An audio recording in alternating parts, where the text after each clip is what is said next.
Hello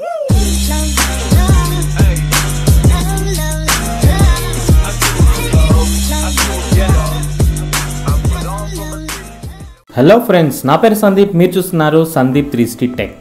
so October month అయితే start అయిపోయింది. ఈరోజు తారీఖు 1. అయితే ఈరోజు ఏం వీడియో చేద్దాం, మంచిగా ఏదైనా వీడియో పెడదాం స్టార్టింగ్లో అనుకున్నాను. అయితే ఏమైందంటే సడన్గా ఒకళ్ళు నా దగ్గర నుంచి హోస్టింగ్ తీసుకోవడం జరిగిందనమాట. వాళ్ళకి ఏంటంటే ల్యాప్టాప్ లేదు, మొబైల్ నుంచి బ్లాగింగ్ చేస్తాను ఇంట్రెస్టెడ్గా ఉన్నారని చెప్పి నేను హోస్టింగ్ అనేది ప్రొవైడ్ చేయడం జరిగింది. అయితే ఏమైందంటే వాళ్ళ వెబ్సైట్లో ఏదో ఆర్టికల్ ఓపెన్ చేస్తుంటే ఇంకేదో ఆర్టికల్ ఓపెన్ అవుతుంది, సరిగ్గా రావట్లేదు, వర్క్ అవ్వట్లేదు, ఫంక్షన్ అంతా కూడా ఎర్రర్ వస్తుంది. అదేవిధంగా థీమ్స్ యాడ్ చేద్దామన్నా, లేకపోతే ప్లగిన్స్ ఇవన్నీ ఏమైనా యాడ్ చేద్దామన్నా, డిలీట్ చేద్దామన్నా ఎటువంటి ఆప్షన్స్ అనేవి చూపించట్లేదు. అసలు ఏంటి ఈ ప్రాబ్లం ఏంటి వాళ్ళకి అర్థం కాక నాకు టెక్స్ట్ చేశారు, అన్న ఏం చేసినా రావట్లేదు, నన్ను అడగడం జరిగింది. సో నేను వాళ్ళ వర్డ్ప్రెస్ వెబ్సైట్లో లాగిన్ అవ్వడం జరిగింది. వాళ్ళ వెబ్సైట్ వచ్చేసి kancialltech.com. సో ఈ వెబ్సైట్ నేను లాగిన్ అయ్యి ఈ విధంగా ప్లగిన్స్లోకి వెళ్ళాను. వెళ్ళిన తర్వాత మీరు ఇక్కడ చూసినట్టయితే మనం నార్మల్గా ప్లగిన్స్లోకి వెళ్ళగానే పైన మనకి యాడ్ న్యూ అనే ఒక ఆప్షన్ ఉంటుంది. సో అదేవిధంగా కింద మనకి డీయాక్టివేట్ పక్కన మనకి ఇక్కడ డిలీట్ అనే ఒక ఆప్షన్ వస్తుంది. కానీ ఎటువంటి ఆప్షన్ చూసినా సరే వీళ్ళకి డిలీట్ అనే ఆప్షన్ రావట్లేదు. మళ్ళీ నేను ఏం చేశాను, అపీరియన్స్లోకి వెళ్ళి థీమ్స్లోకి వెళ్ళి చెక్ చేశాను. థీమ్స్లో మనకి యాడ్ న్యూ అనే ఆప్షన్ ఉంటుంది, మనం థీమ్స్ అవన్నీ యాడ్ చేసుకుంటాం కదా. సో అలానే చెక్ చేసినా సరే ఇక్కడ మనకి యాడ్ న్యూ ఆప్షన్ రావట్లేదు. ఉన్న ఏవైతే థీమ్స్ ఉన్నాయో అవన్నీ కూడా ఇక్కడ కనిపిస్తున్నాయి. అయితే వీళ్ళు ఏం మిస్టేక్ చేశారంటే కనుక, సో చాలామంది తెలియకనే థీమ్స్ అనేవి ఇన్స్టాల్ చేస్తుంటారు కదా లుక్ చూడడం కోసం. అలా వీళ్ళు కొన్ని 20కి పైగా థీమ్స్ అనేవి ఇన్స్టాల్ చేయడం జరిగింది.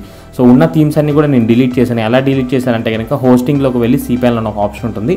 సో cPanelలో ఫైల్ మేనేజర్కి వెళ్ళి పర్టికులర్గా వీళ్ళ వర్డ్ప్రెస్ సంబంధించిన ఫైల్స్ ఏవైతే ఉన్నాయో దాంట్లోకి వెళ్ళి డిలీట్ చేయడం జరిగింది. సో నార్మల్గా బిగినర్ అంటే మీరు పర్సనల్గా హోస్టింగ్ యూస్ చేస్తే ఇదేంటి చాలా పెద్ద టాస్క్. లేదా మీరు ఎవరైనా కాంటాక్ట్ హెల్ప్ అయ్యారనుకోండి, వాళ్ళు ఆన్ అండ్ యావరేజ్గా 3,000 నుంచి 5,000 వరకు అయితే ఛార్జ్ చేస్తారు. అంటే టెక్నికల్ ఇష్యూ ఇది. సో దీన్ని ఎలా ఫిక్స్ చేయాలి ఏంటి, నేను ఏం చేశాననేది మీకు క్లియర్గా ఎక్స్ప్లెయిన్ చేయబోతున్నాను. ఒకవేళ మీరు కనుక ఇటువంటి మిస్టేక్స్ చేస్తే కనుక ఫ్యూచర్లో చేయకండి. ఎవరు కూడా మీకు టెక్నికల్గా ఇటువంటి ప్రాబ్లమ్స్ అనేవి సాల్వ్ చేయరు. సో వీళ్ళు నా దగ్గర నుంచి హోస్టింగ్ తీసుకున్నారు కాబట్టి ఫస్ట్ టైం నేను వాళ్ళు తెలియకుండా మిస్టేక్ చేశారు కాబట్టి సాల్వ్ చేయడం జరిగింది ఫ్రీగా. బట్ నెక్స్ట్ టైం వీళ్ళు కనుక మళ్ళీ ఇదే మిస్టేక్ కంటిన్యూ చేస్తే నేను తప్పకుండా ఏదో వర్క్ ఉంటుందో నేను సాల్వ్ చేశానో దానికి ఎంతో కొంత అమౌంట్ అనేది ఛార్జ్ చేస్తాను. నేను చాలాసార్లు చెప్తాను, నేను మీకు ఫ్రీగా సపోర్ట్ అనేది ప్రొవైడ్ చేస్తాను కానీ ఫ్రీ సర్వీస్ కాదు, మీరు గుర్తుపెట్టుకోవాలి. ఆల్మోస్ట్ ఈ ప్రాబ్లం ఎక్కడ వచ్చింది, ఎలా వచ్చింది అనేది చెక్ చేయడం కోసం 1.5 కంటే ఎక్కువ టైం పట్టింది నాకు. ఆన్ అండ్ యావరేజ్గా 2 hours నేను స్పెండ్ చేస్తే నాకు ప్రాబ్లం అనేది ఎక్కడ ఉంది ఏంటి అనేది ఫైండ్ అవుట్ అవ్వడం జరిగింది. సో ఎక్కడ ప్రాబ్లం వచ్చిందంటే వీళ్ళు ఎక్కువగా థీమ్స్ అనేవి ఇన్స్టాల్ చేశారు. అదేవిధంగా ప్లగిన్స్ అనేవి అన్యూజ్డ్ ప్లగిన్స్ ఏవైతే అన్నీ కూడా ఉంచేశారనమాట. ఎందుకంటే మొబైల్లో యూస్ చేస్తున్నారు, ఏమి యూస్ చేస్తున్నారు ఏమి తెలియకపోవడం వల్ల సో ఇవన్నీ ఉండిపోవడం వల్ల ఏమైందంటే ఓవర్ రైట్ అయిపోయింది, స్క్రిప్టే ఓవర్ రైట్ అయిపోయింది. మన వర్డ్ప్రెస్ సంబంధించిన ఒక కాన్ఫిగ్ ఫైల్ ఉంటుంది cPanelలో, ఆ ఫైల్ అనేది ఓవర్ రైట్ అయిపోయి ఈ ఆప్షన్స్ అన్నీ కూడా డిజబుల్ అయిపోయాయి. సో దాన్ని మనం ఏం చేయాలంటే మళ్ళీ యాజ్ ఇట్ ఈజ్ ఎలా ఉందో దానికి ఆ విధంగా ఫిక్స్ చేయాలి. సో ఈ ఫిక్స్ చేయడం కోసం నేను టోటల్గా వాళ్ళ స్క్రిప్ట్ అవన్నీ చెక్ చేస్తే నాకు డీటెయిల్గా ఇన్ఫర్మేషన్ తెలిసింది. సో మీకు కనుక ఇటువంటి ప్రాబ్లం ఫ్యూచర్లో వస్తే కనుక మీరు ఎలా ఫిక్స్ చేసుకోవాలి ఏంటని మీకు క్లియర్గా చెప్తున్నాను. సో మీరే ట్రై చేయొచ్చు. ఒకవేళ మీరు చేసుకోలేకపోతే కనుక మమ్మల్ని కాంటాక్ట్ అయినా మేము మీకు సపోర్ట్ అనేది ప్రొవైడ్ చేయడం జరుగుతుంది. సో ఒకవేళ మీకు స్టెప్స్ అనేవి చెప్తాము, వీడియో చూసినా సరే మీరు చేసేసుకోవచ్చు. లేదు మీ వల్ల అవ్వట్లేదంటే కనుక మీరు మమ్మల్ని కాంటాక్ట్ అయితే మేము సర్వీస్ అనేది ప్రొవైడ్ చేస్తాం. ఓకే, సో ఇప్పుడు మీకు ప్రాబ్లం అనేది అర్థమైంది కదా. ఇప్పుడు మనం థీమ్ ఓపెన్ చేసాం. థీమ్ ఓపెన్ చేసిన తర్వాత మనకి లాస్ట్లో ఇక్కడ డిలీట్ అనే ఒక ఆప్షన్ ఉంటుంది, లేదా మనం కొత్త థీమ్ యాడ్ చేయాలంటే యాడ్ న్యూ అనే ఒక ఆప్షన్ ఉంటుంది. సో ఇటువంటి ఆప్షన్స్ ఏమీ లేవు, ఎక్కడ మనకి సెట్టింగ్స్లో ఏమీ కనబడట్లేదు. సో ఏం చేయాలి ఆలోచించి మొత్తం చేసిన తర్వాత నేను వీళ్ళ హోస్టింగ్లోకి వెళ్ళాను. సో నార్మల్గా మనం cPanel ఉంటుంది కదా, సో మనం cPanelలో లాగిన్ అవ్వాలి. లాగిన్ అయిన తర్వాత ఇక్కడ మనకి ఫైల్ మేనేజర్ ఒక ఆప్షన్ ఉంటుంది. సో నేను ఫైల్ మేనేజర్ మీద క్లిక్ చేసిన తర్వాత ఈ విధంగా ఓపెన్ అవుతుంది. సో ఇది మనం ఏదైతే హోస్టింగ్ పర్చేస్ చేసామో దాంట్లో ఉండే cPanel ఆప్షన్స్. దీంట్లో మనం ఏదైతే వెబ్సైట్ మనం చెక్ చేయాలి అనుకున్నామో ఆ పర్టికులర్ వెబ్సైట్ పక్కన ఫోల్డర్ సింబల్ కనిపిస్తుంది, దాని మీద మీరు డబుల్ క్లిక్ ఇవ్వండి. సో డబుల్ క్లిక్ ఇచ్చిన తర్వాత మనకి ఈ విధంగా ఆ వెబ్సైట్లో ఉండే డేటా అంతా కూడా రావడం జరుగుతుంది. సో నేను చెప్పాను కదా ప్రీవియస్గా వీళ్ళ థీమ్స్ కానీ ఏమైనా ప్లగిన్స్లో ప్రాబ్లం ఉందా అని చెప్పి ఫస్ట్ నేను ఏం చేస్తాను, 1 by 1 థీమ్స్ అన్ని కూడా డిలీట్ చేసుకుంటూ వచ్చాను. అంటే పర్టికులర్గా ఆల్రెడీ ఇన్స్టాల్ అయిన థీమ్ కాకుండా వేరే థీమ్స్ ఏవైతే ఉన్నాయో 20+ థీమ్స్ అని చెప్పాను కదా, ఆ థీమ్స్ అన్ని కూడా నేను డిలీట్ చేశాను. అదేవిధంగా అన్నెసరీ ప్లగిన్స్ ఏమైనా అవన్నీ కూడా డిలీట్ చేశాను. సో ఇది ఫస్ట్ మెథడ్ అనమాట. సో మన అన్నెసరీ డేటా ఏదైతే ఉందో దాన్ని రిమూవ్ చేయడం అనేది ఫస్ట్ మెథడ్. ఫర్ ఎగ్జాంపుల్ మనం ఒక థీమ్ కానీ ప్లగిన్ కానీ డిలీట్ చేయాలనుకోండి, ఇక్కడ మనకి WP కంటెంట్ అని ఒక ఆప్షన్ ఉంటుంది. దీంట్లో మన థీమ్స్ అండ్ ప్లగిన్స్ డేటా ఉంటుందన్నమాట.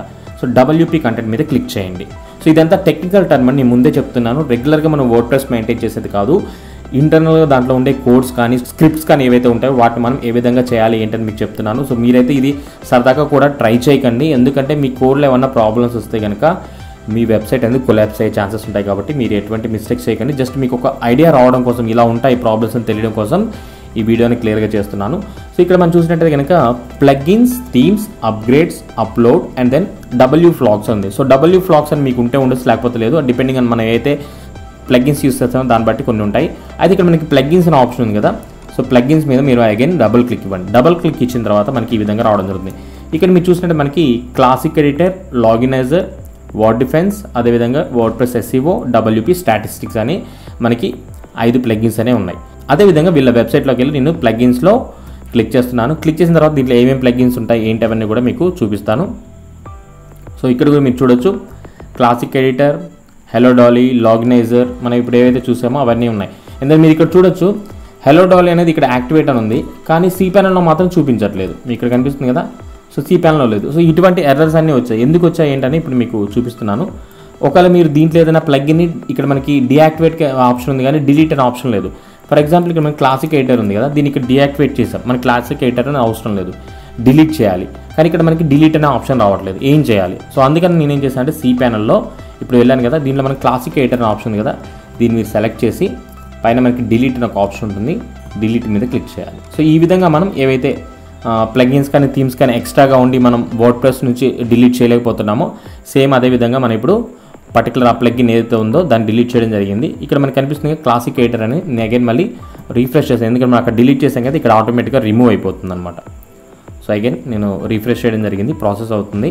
సో ఇప్పుడు మీరు చూసినట్టయితే మనకి ఇక్కడ హెలో డాలీ ఉంది, లాగినైజర్ ఉంది, word defence security and then WP statistics and then Yoast SEO ఇవి మాత్రమే ఉన్నాయి. సో మనం ఏదైతే ఇప్పుడు క్లాసిక్ ఎడిటర్ అది రిమూవ్ అయిపోవడం జరిగింది. సో అదే విధంగా చేశాను. అయినా కానీ ఇక్కడ ప్రాబ్లం అనేది సార్ట్ అవుట్, అంటే పర్టికులర్ ప్లగ్ఇన్స్ ఏవైతే ఉన్నాయో అవన్నీ కూడా రిమూవ్ చేశాను. నెక్స్ట్ అదేవిధంగా థీమ్స్ ఏవి ఉన్నాయో వాటన్నిటిని కూడా ఇక్కడ నేను బ్యాక్ ఆప్షన్ చూపిస్తాను మీకు.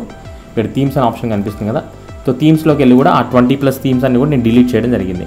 అయినా కానీ నాకు ప్రాబ్లమ్ సార్ట్ అవుట్ అవ్వలేదు. సో ఏంటని చెక్ చేసి నేను హోమ్ పేజ్లోకి వెళ్ళాను. అంటే పర్టికులర్గా వీళ్ళ డొమైన్ ఏదైతే ఉందో కంచి ఆల్ టెక్లోకి వెళ్ళిన తర్వాత సో మనకి ఒక ఆప్షన్ ఉంటుంది డబ్ల్యూపీ కాన్ఫిగ్ పిహెచ్పి అని. సో ఇదేంటంటే మన టోటల్ వర్డ్ ప్రెస్ యొక్క కాన్ఫిగరేషన్ రన్ చేసే ఒక అప్లికేషన్. సో ఈ అప్లికేషన్ డిలీట్ అయినా దీంట్లో ఏమైనా ఎర్రర్స్ వచ్చినా సరే ఇలా మనకి ఫంక్షన్ ప్రాబ్లమ్స్ వస్తాయి. సో దానికి నేను దీంట్లోకి వెళ్ళి చెక్ చేయడం జరిగింది. ఇక్కడ మనకి వ్యూ అనే ఆప్షన్ ఉంటుంది, అగైన్ ఎడిట్ అనే ఆప్షన్ ఉంటుంది. ఒకవేళ మీరు చూడాలి అనుకుంటే వ్యూ మీద క్లిక్ చేయాలి, లేదా మీరు ఎడిట్ అనే ఆప్షన్ ఉంది కదా, ఎడిట్ మీద క్లిక్ చేస్తే మనం ఏమైనా ఎడిట్ చేయొచ్చు. అయితే నేను సజెస్ట్ చేసేది అంటే మీరు ఎప్పుడైనా ఇటువంటి కొత్తగా ట్రై చేసినప్పుడు కానీ ఏమైనా మీరు ఫంక్షనాలిటీస్ చూడాలి అనుకుంటే ముందుగా ఆ ఫైల్ని మీరు డౌన్లోడ్ చేసుకోండి. ఇక్కడ మనకి డౌన్లోడ్ ఆప్షన్ ఉంది కదా, మీ పీసీ ఏదైతే ఉందో మీ కంప్యూటర్లో ఏదో ల్యాప్టాప్లో మీరు దాన్ని డౌన్లోడ్ చేసుకోండి. ఎందుకంటే ఇన్ ఫ్యూచర్లో మనకు అనుకోకుండా ఏదైనా ప్రాబ్లమ్స్ వచ్చి ఎర్రర్ వచ్చింది అనుకోండి, ఆ పర్టికులర్ ఫైల్ని మనం డిలీట్ చేసి మళ్ళీ మనం ఏదైతే డౌన్లోడ్ చేసి పెట్టుకున్నాం కదా ఆ ఫైల్ని అప్లోడ్ చేయడం వల్ల, అంటే మీరు రీఅప్లోడ్ చేయడం ద్వారా మళ్ళీ యాజ్ ఇట్ ఈజ్ ఇంతకుముందు ఎలా ఉందో అదేవిధంగా ఫంక్షన్స్ అనేవి రన్ అవుతాయి. సో ఇప్పుడు నేను ఫైల్ అనేది సక్సెస్ఫుల్గా డౌన్లోడ్ చేసుకుని మీరు ఇక్కడ చూడొచ్చు wp-config.php అనేది. సో ఇప్పుడు దీన్ని నేను ఎడిట్ చేయాలి కాబట్టి రైట్ క్లిక్ ఇచ్చి ఎడిట్ మీద క్లిక్ చేస్తున్నాను. సో ఎడిట్ మీద క్లిక్ చేసిన మీకు విధంగా ఒక ఎర్రర్ వస్తుంది. అగైన్ మళ్ళీ మీరు ఎడిట్ మీద క్లిక్ చేయండి. క్లిక్ చేసిన తర్వాత ఇక్కడ మనకి టోటల్గా స్క్రిప్ట్ అనేది ఉంటుంది. ఈ స్క్రిప్ట్లో మన డేటాబేస్ కానీ లాగిన్ యాక్సెస్ కానీ సో దానికి సంబంధించిన అథెంటికేషన్ కీస్ కానీ అవన్నీ కూడా ఉంటాయన్నమాట. అయితే ఇక్కడ వీళ్ళకి ప్రాబ్లం ఏమి వచ్చిందంటే ఇక్కడ మీరు చూడండి, ఒక్క నిమిషం ఇది క్లోజ్ చేస్తాను డౌన్లోడ్ ఫైల్. ఓకే, సో ఇక్కడ మీరు చూసినట్టయితే డిఫైన్ డిజేలో ఫైల్ ఎడిట్, ఓకే ఇది ట్రూలో ఉంది. అదేవిధంగా డిఫైన్ డిజేలో ఫైల్ మోడ్స్, అంటే మన ఫైల్ సంబంధించిన ఏవైతే ఉంటాయో అప్లికేషన్స్ అవన్నీ కూడా అవి ట్రూలో ఉంది. యాక్చువల్లీ ఇది ఏంటంటే ఫాల్స్లో ఉండాలి. స్క్రిప్ట్లో మనకి చేంజ్ అనేది వచ్చిందనమాట. సో ఈ స్క్రిప్ట్లో చేంజ్ అనేది ఎందుకు వచ్చిందంటే కనుక వీళ్ళు మల్టిపుల్గా థీమ్స్ అండ్ ప్లగిన్స్ అని ఇన్స్టాల్ చేశారు కదా, అది ఓవర్ రైట్ అయింది. సో ఓవర్ రైట్ అవ్వడం వల్ల మనకి ఈ ప్రాబ్లం వచ్చింది. సో ఇప్పుడు నేను దీన్ని ఫాల్స్ అని సెట్ చేయడం జరిగింది. సెట్ చేసి ఇక్కడ నేను సేవ్ చేంజెస్ మీద క్లిక్ చేస్తున్నాను. క్లిక్ చేసిన తర్వాత మనకి ఈ విధంగా నోటిఫికేషన్ అనేది వచ్చింది చూసారా, సక్సెస్ అని ఈ విధంగా మీకు నోటిఫికేషన్ వస్తుంది. సో ఇలా మీరు పర్టికులర్ ఏదైతే ప్రాబ్లం ఉందో ఫస్ట్ ఆఫ్ ఆల్ దీన్ని మీరు సెలెక్ట్ చేసుకొని చెక్ చేసుకోండి. చెక్ చేసిన తర్వాత మీకు ఇది ఓకే అయిన తర్వాత అగైన్ మళ్ళీ మనం ఇప్పుడు ప్లగ్ఇన్స్లోకి వెళ్దాము. ప్లగ్ఇన్స్లోకి వెళ్ళిందా మనం చూస్తే యాడ్ న్యూ కానీ డిలీట్ ఆప్షన్స్ లేవు కదా, నేను ఇప్పుడు పేజ్ని రీఫ్రెష్ చేస్తున్నాను. సో పేజ్ని రీఫ్రెష్ చేసినట్టయితే కనుక మనకి క్లియర్గా కనిపిస్తుంది ఎక్కడ ప్రాబ్లం ఉంది ఏంటి. ఒకవేళ మనకి సెట్ అవ్వకపోతే నేను నెక్స్ట్ మిగతా స్టెప్స్ కూడా ఎలా చేయాలి ఏంటి అని కూడా చెప్తాను. సో ఇప్పుడు మన పేజ్ని రీఫ్రెష్ చేయడం జరిగింది. సో చూసారు కదా, ఇప్పుడు చూడండి మనకి యాడ్ న్యూ ఆప్షన్ వచ్చింది, అదేవిధంగా పర్టికులర్గా డిలీట్ అనే ఆప్షన్ రావడం జరిగింది, కొత్తగా అప్డేట్ చేసుకోవాలని అప్డేట్ నో ఆప్షన్ రావడం జరిగింది. ఇలా మనకి ప్రతి ఒక్కటి కూడా ఎనేబుల్ అయింది. సో ఎందుకంటే అది పర్టికులర్ అక్కడ మనకి డిజబుల్ ఆప్షన్ ఉంది కదా, దాన్ని ట్రూలో పెట్టారు. దాన్ని ఎనేబుల్లో పెడితేనే మనకి ఈ విధంగా ఇవన్నీ కూడా ఓకే అవుతాయి. నేను మళ్ళీ మీకు చూపిస్తున్నాను. WP కాన్ఫిగ్లోకి మీరు వచ్చిన తర్వాత లాస్ట్లో డిఫైన్ అని ఒక ఆప్షన్ ఉంటుంది. డిఫైన్లో సెకండ్ వన్ ఇక్కడ మీకు కనిపిస్తున్న డిఫైన్ డిజైలో ఫీల్డ్ మోడ్స్ MODS అని లాస్ట్లో మనకి ఒక డిఫాల్ట్గా ట్రూ అని ఉంటే అది మనకి రాంగ్, అంటే ఫంక్షనాలిటీస్ అన్నీ కూడా బ్లాక్ చేసింది. సో అది మనం ఫాల్స్లో పెట్టాలి కాబట్టి నేను ఫాల్స్లో పెట్టి సేవ్ చేసేసి మీద క్లిక్ చేశాను. సో ఇక్కడతోటి మనం cPanel ఏదైతే వర్క్ చేయాలంటే కాన్ఫిగ్ ఫైల్ ఏదైతే సెట్ చేయాలో అదంతా కూడా ఓకే అయిపోయింది. కాబట్టి మన ప్లగ్ఇన్ థీమ్స్ అనే ఆప్షన్స్ కూడా రావడం జరిగింది. ఇందా మన థీమ్స్లో యాడ్ న్యూ ఆప్షన్ లేదు కదా, ఇప్పుడు నేను థీమ్స్ మీద క్లిక్ చేశాను. క్లిక్ చేసిన తర్వాత ఇప్పుడు మనం చూసినట్టు ఇక్కడ మనకి యాడ్ న్యూ అనే ఆప్షన్ ఉంది. అదేవిధంగా థీమ్ని మనం సెలెక్ట్ చేసుకొని ఇక్కడ నుంచి డైరెక్ట్ డిలీట్ చేసుకోవడం అవన్నీ కూడా మనకి ఎనేబుల్ అయ్యాయి. సో ప్రీవియస్గా మనకి ఆప్షన్ అనేది లేదు, ఎందుకంటే కనుక మనం దాన్ని కరెక్ట్గా వర్క్ చేయలేదు. సో ఇక్కడ చూసారుగా మనకి డిలీట్ అనే ఆప్షన్, ఇందాక డిలీట్ అనే ఆప్షన్ లేదు ఇక్కడ. సో టోటల్గా ఇలాగ యాక్సెస్ పరంగా ఏవైతే ఉంటాయి, మనం అడ్మిన్ యాక్సెస్ రిలేటెడ్గా ఏవైతే ఆప్షన్స్ ఉంటాయో అన్నీ కూడా డిజబుల్ అయ్యాయి. సో ఇలా మనం ప్రతి ఒక్కరు కూడా చెక్ చేసుకోవాలి. సో నేను చెప్పేది అందుకనే మీకు, మీరు ఏదైనా ఒక కొత్తగా కనుక వర్డ్ప్రెస్ యూస్ చేస్తున్నా కానీ లేకపోతే కొత్తగా ఏమన్నా చేసేటప్పుడు మీరు కొంచెం దాని గురించి ఎడ్యుకేట్ అవ్వండి. అలా ఎలా వర్క్ అవుతుంది, ఏంటి, అన్నెసరీ ఏమున్నాయి, నెసరీ ఏమున్నాయి. పర్టికులర్గా నేను చాలా వీడియోస్లో చెప్పాను మీకు ఏవైతే థీమ్స్ మరియు ప్లగ్ఇన్స్ అవసరమో వాటిని మాత్రమే ఉపయోగించండి. అవసరం లేని అంటే లైక్ డియాక్టివేట్ చేసి ఉంటాయి కదా, అవన్నీ కూడా మీరు డిలీట్ చేయండి. సో ఎందుకంటే దాంట్లో మనం అప్డేట్ చేయము, ఫైల్ అనేది మన దాంట్లో ఉంటుంది, అప్డేట్ చేయము. అప్డేట్ చేయడం వల్ల ఏమవుతుందంటే ఓల్డ్ ఫైల్స్ అన్నీ ఉండడం వల్ల న్యూ ఫైల్స్ ఏమైనా ఓవర్ రేట్ అయ్యే ఛాన్సెస్ కానీ, అదేవిధంగా ఎవరైనా మాల్వేర్ అటాక్ చేయడం. నేను ఫస్ట్ ఏమనుకున్నాను అంటే మాల్వేర్ ఏమైనా అటాక్ అయిందేమో అందుకని ఇలా ప్రాబ్లం వచ్చింది అనుకున్నాను. బట్ చూస్తే మాల్వేర్ అనేది ఏం లేదు. సో మాల్వేర్ అటాక్ అయిందా లేదా మనం ఎలా చెక్ చేసుకోవాలంటే మనకు ఒక ప్లగ్ఇన్ అనేది అవైలబుల్ ఉంది. సో ఈ ప్లగ్ఇన్ వచ్చేసి వార్డ్ డిఫెన్స్. సో మీకు చూపిస్తాను. సో వన్స్ మీరు ఈ ప్లగ్ఇన్ మీరు డైరెక్ట్ ప్లగ్ఇన్స్ అనే ఆప్షన్లోకి వెళ్ళి వార్డ్ డిఫెన్స్ అని ఎంటర్ చేయండి. ఎంటర్ చేయగానే మీకు ఇన్స్టాల్ అవ్వడం జరుగుతుంది. దీనిలో నేను స్కాన్ అనే ఆప్షన్ ఉంటుంది, మనకి మొత్తం కాన్ఫిగరేషన్ మీ మెయిల్ ఐడి డీటెయిల్స్ ఇవ్వాలి. ఇచ్చిన తర్వాత మనకి స్కాన్ అనే ఒక ఆప్షన్ ఉంటుంది. సో స్కాన్ మీద క్లిక్ చేయగానే టోటల్గా మనకి ఏమేమి ఎర్రర్స్ ఉన్నాయి ఏంటి అనేది చూపిస్తుంది అనమాట. సో మీకు చూసినట్టే మాల్వేర్ సిగ్నేచర్స్లో కమ్యూనిటీలో 70% చూపిస్తుంది. సో ప్రాబ్లమ్స్ ఏమున్నాయని సెట్ చేసినట్టయితే కనుక నాకు ఓన్లీ ఈ ప్రాబ్లమ్సే వచ్చాయి. సో మీకు చూడొచ్చు, యూఎస్టీసీ ప్లగ్ఇన్ అప్గ్రేడ్ చేయలేదు, యూఎస్టీసీ లాగినైజర్ అప్గ్రేడ్ చేయాలి, క్లాసిఫికేటర్ అప్గ్రేడ్ చేయాలి, ఇవన్నీ రావడం జరిగింది. సో ఇవన్నీ ఇప్పుడు మనం ఫిక్స్ చేద్దాం. ఏవైతే ప్రాబ్లమ్స్ ఉన్నాయో అగైన్ మళ్ళీ నేను ప్లగ్ఇన్స్లోకి వెళ్ళి ఆ పర్టికులర్ ప్రాబ్లమ్స్ అన్నీ కూడా నేను ఇప్పుడు ఫిక్స్ అయిపోతున్నాను. చేసిన తర్వాత మనకి ఏ విధంగా చూపిస్తుంది ఏంటంటే మీకు క్లియర్గా చెప్తాను. సో మీరు మాత్రం మిస్టేక్స్ అనేవి చేయకండి. ఇప్పుడు నేను హలో డెల్లీ మనకు అవసరం లేదు, హలో డెల్లీ అనేది నేను డిలీట్ చేస్తున్నాను. సో డిలీట్ మీద క్లిక్ చేశాను. నెక్స్ట్ మనకి ఏవైతే ప్లగ్ఇన్స్ ఉన్నాయో ఆ పర్టికులర్ ప్లగ్ఇన్స్ అన్ని సెలెక్ట్ చేసి ఇక్కడ మనకి అప్డేట్ అని ఒక ఆప్షన్ ఉంటుంది, అప్డేట్ మీద క్లిక్ చేసి అప్లై మీద క్లిక్ చేస్తున్నాను. అండ్ దెన్ మీరు వర్డ్ప్రెస్ అనేది 5.5.1 వర్షన్కి వచ్చింది కదా, దాన్ని మీరు అప్గ్రేడ్ చేసుకోండి. అప్గ్రేడ్ చేసిన మనకి ఆటో అప్డేట్స్ అని ఒక ఆప్షన్ ఉంటుంది, దాన్ని మీరు ఎప్పుడు ఎనేబుల్ చేసుకోండి. ఇక్కడ మీకు చూస్తున్నాను కదా అప్డేట్లో మనకి ఎనేబుల్ ఆటో అప్డేట్స్, అప్లై మీద క్లిక్ చేయండి. ఆటోమేటిక్ ఇక్కడ మనకి ఎనేబుల్ ఆటో అప్డేట్స్ మనం మాన్యువల్గా చేసుకోవచ్చు, ఈ విధంగా కూడా చేసుకోవచ్చు. సో ఇప్పుడు మనకి ఎనేబుల్ అయిపోయి ఆటోమేటిక్గా ఇప్పుడు ప్లగ్ఇన్స్ అన్ని కూడా అప్డేట్ అయిపోతుంది. మన సెక్యూరిటీ పరంగా ఎటువంటి ఇష్యూస్ అనేవి రావు.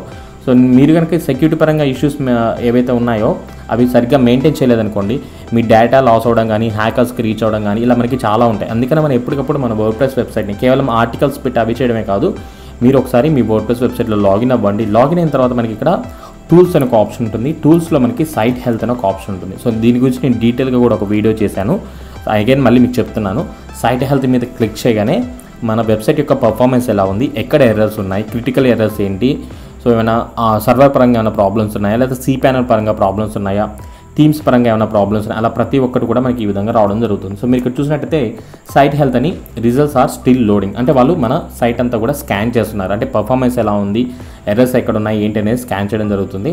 సో వన్స్ అన్నీ కూడా మనకి కంప్లీట్ అయిపోయిన తర్వాత రిజల్ట్స్ అనేవి చూపిస్తారు. సో ఇక్కడ మనం చూసినట్టయితే సైట్ హెల్త్ అనేది గుడ్ అని ఉంది. ఇంకా ఇక్కడ మనకి 2 ప్రాబ్లమ్స్ అనేవి చూపిస్తాను, అంటే రికమెండెడ్ ఇంప్రూవ్మెంట్స్, ఇవి ప్రాబ్లమ్స్ కాదు, ఇంప్రూవ్ చేసుకోండి. మాల్వేర్ పరంగా కానీ లేకపోతే ఏమైనా ఎర్రర్స్ ఉంటే మీకు క్లియర్గా చూపిస్తుంది. అంటే ప్లగ్ఇన్స్ అండ్ థీమ్స్ అన్ని కూడా ఇన్స్టాల్ చేస్తాం కాబట్టి ఇప్పుడు మనకి ఎటువంటి ప్రాబ్లం లేదు. ఇవన్నీ కూడా మైనర్గా మనకి PHP వర్షన్స్ ఏవైతే ఉంటే అవి అప్గ్రేడ్ చేయడం కానీ వీటి వల్ల వచ్చే ప్రాబ్లమ్స్ అనమాట. వీటిని మీరు ఇగ్నోర్ చేయొచ్చు, పెద్ద ప్రాబ్లం లేదు. ఇంకా మీరు వీటిని కూడా సాల్వ్ చేయాలనుకుంటే కదా పర్టికులర్ టాస్క్లోకి వెళ్ళి ఏమేమి ఎర్రర్స్ వచ్చాయని ఫైండ్ అవుట్ చేసి మీరు వాటిని రిమూవ్ చేయాల్సి ఉంటుంది. సో ఈ విధంగా మీరు ప్రతి ఒక్కటి కూడా చెక్ చేసుకోండి. సో నేను మళ్ళీ చెప్తున్నాను, మీరు అన్నెసరీ థీమ్స్ కానీ అన్నెసరీ ప్లగ్ఇన్స్ కానీ మీరు యూస్ చేయని ఏవైతే ఉన్నాయో వాటన్నింటిని కూడా ఫస్ట్ ఆఫ్ ఆల్ రిమూవ్ చేయండి. ఇప్పటివరకు కూడా మీరు ఈ విషయం తెలియకపోతే కనుక వెంటనే రిమూవ్ చేయండి. అదేవిధంగా ఏవైతే థీమ్స్ అండ్ ప్లగ్ఇన్స్ ఉన్నాయో వాటన్నింటిని కూడా అప్డేట్ చేసుకోండి. ఎప్పటికప్పుడు అప్డేట్ అవుతుందో లేదో కూడా చెక్ చేసుకోండి. అట్ ద సేమ్ టైం మీకు ఇంకోటి ఏంటంటే నేను బ్యాకప్స్ అనేవి చాలా ఇంపార్టెంట్. సో మీ వెబ్సైట్ ఏదైతే ఉపయోగిస్తున్నారో ఆ వెబ్సైట్ని వీక్లీగా బ్యాకప్స్ తీసుకోండి. ఒకవేళ మీరు ఏదైతే హోస్టింగ్ ఉపయోగిస్తున్నారో వాళ్ళు మీకు వీక్లీ కానీ డైలీ బ్యాకప్స్ ఉంటే మీకు ఎటువంటి ప్రాబ్లం అనేది లేదు. ఎందుకంటే ఒకవేళ ఏదైనా ఎర్రర్ వచ్చినా కానీ మీకు లాస్ట్ వీక్ ఏదైతే డేటా ఉందో అదంతా రీస్టోర్ అవుతుంది. ఒకవేళ మీకు డైలీ బ్యాకప్స్ ఉన్నాయి, ఇప్పుడు మీరు చాలా లక్కీ అని చెప్పుకోవాలి. సో ఏంటంటే మీకు ఏదైతే ప్రాబ్లమ్స్ ఉన్నాయో ఎవ్రీ డే అనమాట, లైక్ ఎవ్రీ 24 అవర్స్కి మీ సైట్ అనేది ఆటోమేటిక్గా బ్యాకప్ అవుతుంది. సో నేను అదే చెప్తుంది, మీరు హోస్టింగ్ పర్చేస్ చేసేటప్పుడు మీరు ఏ హోస్టింగ్ పర్చేస్ చేస్తారు, చాలా తక్కువకి వస్తుందని చెప్పి చాలామంది ఏం చేస్తారంటే కనుక నార్మల్గా మనకి హోస్టింగ్ ఉంటే చాలా అవన్నీ పర్చేస్ చేస్తారు. బట్ ఇవన్నీ కూడా మనకి క్రిటికల్ ఇష్యూస్. వన్స్ మీకు ఒక ఇలా బ్యాకప్ అనేది లాస్ అయిందా, ఎర్రర్ వచ్చింది, మీరు ఎవరిని కాంటాక్ట్ అవుతారు, మీరు ఒక డెవలపర్ని కాంటాక్ట్ అవ్వాలి. సో వర్డ్ప్రెస్ డెవలపర్ ఏం చేస్తారంటే కనుక టోటల్గా కూడా మీ హోస్టింగ్ ఏంటి, ఎక్కడ ఏంటి, దాని పర్ఫార్మెన్స్ అండ్ దెన్ వాళ్ళు ఎటువంటి సర్వీస్ ప్రొవైడ్ చేస్తారు అవన్నీ కూడా ఒకసారి చెక్ చేసి తర్వాత మీకు బ్యాకప్ పాసిబుల్ అవుతుందా, పాసిబుల్ అవ్వదా, ఒకళ్ళు చేయాలంటే కూడా ఎంతో కొంత ఛార్జెస్ అవి మీ ఆన్ అండ్ యావరేజ్గా మీకు 3,000 నుంచి 10,000 మధ్య అవుతుందండి. ఎటువంటి ఎర్రర్స్ వచ్చినా సరే, ఈవెన్ నేనైనా ఏమైనా క్లయింట్స్కి ఇలాంటి ప్రాబ్లమ్స్ ఉంటే నేనైనా సరే మినిమం 5,000 ఛార్జ్ చేస్తాను. అది మీరు గుర్తుపెట్టుకోవాలి. ఇక్కడ మీరు హార్డ్ వర్క్తో పాటు స్మార్ట్ వర్క్ కూడా ఉండాలి. మీరు ఏవైతే చేస్తున్నారో దాని మీద సబ్జెక్ట్ అనేది పెంచుకోండి. సో ఏదో ఉంది కదా అని మీరు ట్రయల్ చేసుకుంటూ వెళ్ళిపోతే మీరు డేటా లాస్ అవుతారు. సో స్టార్టింగ్లో ఉండే వెబ్సైట్ అయితే కనుక మనం ఒక 5-6 ఆర్టికల్స్ లాస్ అయినా పర్లేదు. ఒకవేళ మీరు చాలా ఇయర్స్ నుంచి లేదా చాలా మంత్స్ నుంచి ఆర్టికల్స్ ఒక 50-100 ఆర్టికల్స్ పెట్టిన తర్వాత ఇటువంటి ప్రాబ్లం వచ్చి మీ డేటా లాస్ అయింది అనుకోండి, సో మీరు టోటల్గా దీని మీద ఇంట్రెస్ట్ పోతుంది, మీ టైం వేస్ట్ అవుతుంది. ఒకవేళ మీకు యాడ్సెన్స్ ఉంటే దాంట్లో లాస్ అయ్యే ఛాన్సెస్ ఉంటాయి. ఇలా మనకి చాలా ప్రాబ్లమ్స్ అనేవి ఉంటాయి. కాబట్టి సో ఎప్పటికప్పుడు మీరు చెక్ చేసుకోండి. ఒకవేళ ఇప్పటికీ మీరు నార్మల్ హోస్టింగ్ ఏదైనా యూస్ చేస్తే కనుక దాని ఎక్స్పైర్ అవ్వడానికి వస్తే వెంటనే బెస్ట్ పర్ఫార్మెన్స్ హోస్టింగ్ ఏవైతే ఉన్నాయో దాంట్లోకి డేటా ఏదైతే ఉందో వర్డ్ప్రెస్ డేటా అంతా కూడా మైగ్రేట్ చేసుకొని యూస్ చేసుకోండి. ఇటువంటి ఏమైనా ఎర్రర్స్ వచ్చినా మీకు ఏమైనా డౌట్ ఉన్నా సరే నన్ను కాంటాక్ట్ అవ్వండి, నేను మీకు క్లియర్గా ఎక్స్ప్లెయిన్ చేస్తాను. సో అది సింపుల్ ఇష్యూ అయితే కనుక నేను ఎటువంటి అమౌంట్ అయితే ఛార్జ్ చేయను. బట్ ఇటువంటి క్రిటికల్ ఇష్యూ అంటే లైక్ ఆల్మోస్ట్ నేను 2 hours స్పెండ్ చేశాను అని చెప్పాను కదా, ఈ 2 hours నేను దాన్ని స్టెప్ బై స్టెప్ ప్రాసెస్ చేసుకుంటాను. ఎందుకంటే మన దాంట్లో డేటా అనేది లాస్ అవ్వకూడదు. సో నేను ఏదో ఫంక్షనాలిటీ ప్రాబ్లం అని చెప్పి డైరెక్ట్గా వెళ్ళిపోయాను అనుకోండి, మీకు డేటా లాస్ అయ్యే ఛాన్సెస్ ఉంటాయి. కాబట్టి మీరు వాటిని క్లియర్గా చెక్ చేసుకొని చేయాలి. కాబట్టి ఏమైనా డౌట్ ఉంటే నేను కాంటాక్ట్ అవ్వండి. ఏదైనా సరే నాకు ప్రాబ్లం ఉంటే నేను రెక్టిఫై చేస్తాను. దానికి ఛార్జెస్ అనేవి ఉంటాయి.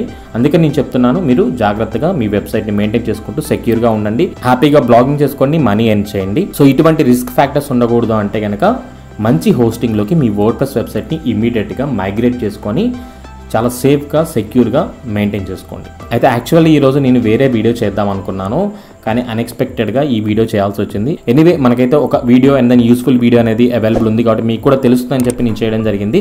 సో మీకు కనుక ఈ వీడియో నచ్చితే తప్పకుండా లైక్ చేయండి. అదేవిధంగా Sandeep 3 Street Tech YouTube channel subscribe చేసుకోండి.